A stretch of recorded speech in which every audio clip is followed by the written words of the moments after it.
है 2006 का एक वीडियो जो वायरल हो रहा है जिसमें मनमोहन सिंह जी ने कहा है कि गरीब मुसलमानों का पहला अधिकार रिसोर्सेज पर है। ये उन्होंने साफ कहा है। आपने उसको मैनिफेस्टो में भी ये बात पॉइंट आउट की है कि ओबीसी रिजर्वेशन का जो है पार्ट लेकर वो मुसलमानों को दे देना चाहेंगे और 2004 से 2014 के बीच में उन्होंने 4-5 बार ऐसा करने की कोशिश की भी है। अरे भाई, ये तो बड़ा इंटरेस्टिंग सवाल आपने पूछा है। जरा मेरा जवाब लंबा हो जाएगा, लेकिन देश के लिए मुझे बताना पड़ेगा। बताइए। आप कांग्रेस का इतिहास देख लीजिए। 90 के दशक से ये मांग उठी है देश में। समाज का एक बहुत बड़ा तबका है जिसको लगता था कि हमारे लिए कुछ होना चाहिए, उसके लिए आंदोलन हुए हैं।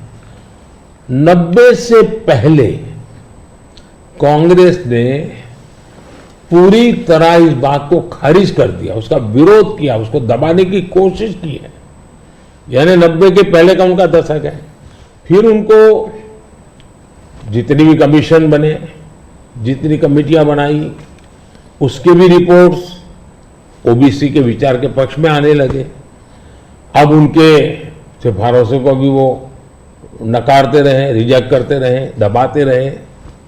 90 के दशक में उनको लगा कि भी अब इसको जरा उनकी वोट बैंक की राजनीति के अनुसार उसको टर्न दिया जाए। उन्होंने पहला पाप किया 90s के दशक में कर्नाटका में उन्होंने धर्म के आधार पर, आपको याद होगा, कर्नाटका में उन्होंने धर्म के आधार पर मुसलमानों को ओबीसी घोषित कर दिया।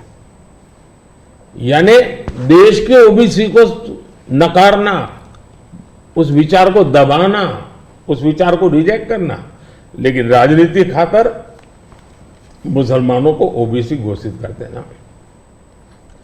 केंद्र से कांग्रेस गई, 2004 तक ये प्लान ठप रहा, उनका इरादा पक्का नहीं हुआ। 2004 में वो फिर आए, तो आते ही आंध्र में मुस्लिम को ओबीसी कोटा ये देना तय कर लिया। मामला कोर्ट में जाके उलझ गया। अब ओबीसी के 27% जो आरक्षण में मिला हुआ है, भारत के संसद ने दिया है, संविधान के मूलभूत भावना के प्रकाश में दिया है। 27% शहद लगाने की उन्होंने तैयारी कर दी, डाका डालने की कोशिश की। 2006 में नेशनल डेवलपमेंट काउंसिल की मीटिंग हुई थी, एनडीसी की। मनमोहन जी के बयान पर बहुत बड़ा हंगामा हो गया। 2 साल कांग्रेस पूरी चुप रही। 2009 के घोषणा पत्र में फिर से इसका जिक्र किया। 2011 में कैबिनेट नोट है इसका, 2011 के कैबिनेट नोट में ओबीसी के 27% हिस्सा डाका डाल करके उसमें से मुसलमानों को दे देना उन्होंने तय किया जी। 2012 यूपी चुनाव में भी उन्होंने इसकी एक असफल कोशिश की, फायदा नहीं हुआ। 2012 आंध्र हाईकोर्ट ने इसको रिजेक्ट कर दिया, रद्द कर दिया, कानूनी जजमेंट आ गया। एससी में गए, सुप्रीम कोर्ट में गए, वहां भी उनको कोई रिलीफ नहीं मिला।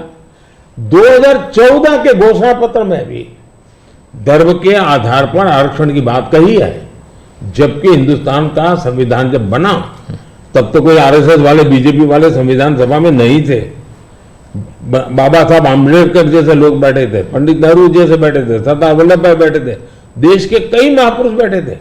उन सब ने लंबे चिंतन के बाद तय किया था कि भारत जैसे देश में धर्म के आधार पर आरक्षण नहीं दिया जा सकता। 2024 के चुनाव में आप देख रहे हैं उनका मैनिफेस्टो, और मैंने कहा इस पर पूरी तरह मुस्लिम लीग की छाप है। यानी मुस्लिम लीगी नीतियां उन्होंने अपना शुरू किया।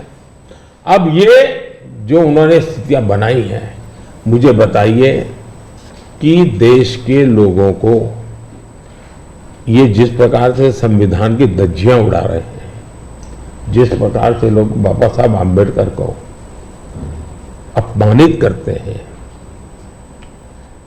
एससी एसटी के आरक्षण पर भी खतरा, तलवार लटका देते हैं, ओबीसी का तो जीना मुश्किल कर देंगे। क्या मुझे देश की जनता को प्रशिक्षित करना चाहिए कि नहीं करना चाहिए। मैं सभी जो भी विद्वान लोग हैं, जो कलम के धनी हैं, जो निष्पक्ष हैं, उनका ये दायित्व बनता है कि ऐसे समय देश को वो एजुकेट करें, सही चीजें बताएं। कांग्रेस का कहना है कि उन्होंने ऐसा स्पेसिफिकली नहीं बोला है, जो कि उन्होंने मैनिफेस्टो में बोला है।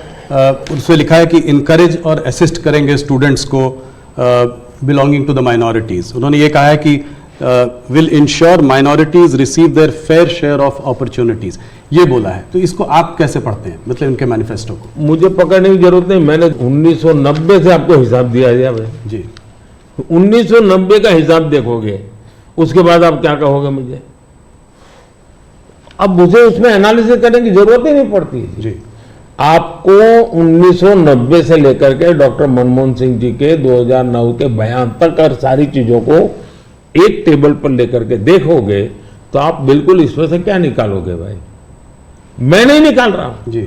हर एक को यही निकालना पड़ेगा भी हाँ, मतलब कि एक करके यहां जाएंगे वो। और ये जो भागीदारी की बात करते हैं इंस्टीट्यूशंस में कि जजेस ओबीसी नहीं है, मीडिया में ओबीसी का रिप्रेजेंटेशन कम है, इसको आप कैसे देखते हैं? अब मुझे बताइए, जो 2014 में हम आए, हमने ऐसी कोई नीति बनाई है क्या जो जिसके कारण किसी को रुकावट हो जाए? तो ये उनके पाप है, उनके पापों को देश भुगत रहा है। अगर उन्होंने सच्चे अर्थ में सेकुलरिज्म किया होता, सच्चे अर्थ में सामाजिक न्याय किया होता, वोट बैंक की राजनीति न की होती, तो ये उनको आज इस प्रकार से झूठे कागजों को लेकर के घूमना नहीं पड़ता। जी।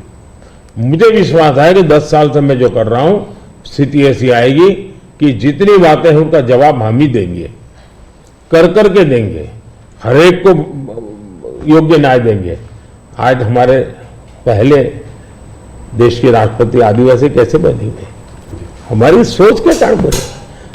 हमें 3 बार राष्ट्रपति बनाने का मौका आया, एक बार अटल जी के समय, 2 बार मेरे समय। पहली बार हमने किसको बनाया? माइनॉरिटी को बनाया, जी। अब्दुल कलाम जी को बनाया। मुझे मौका मिला पहला तो किसको बनाया? दलित को बनाया। दूसरा मौका मिला तो किसको बनाया? आदिवासी महिला को बनाया। तो ये हमारे आचरण से पता चलता है कि हमारी सोच क्या है।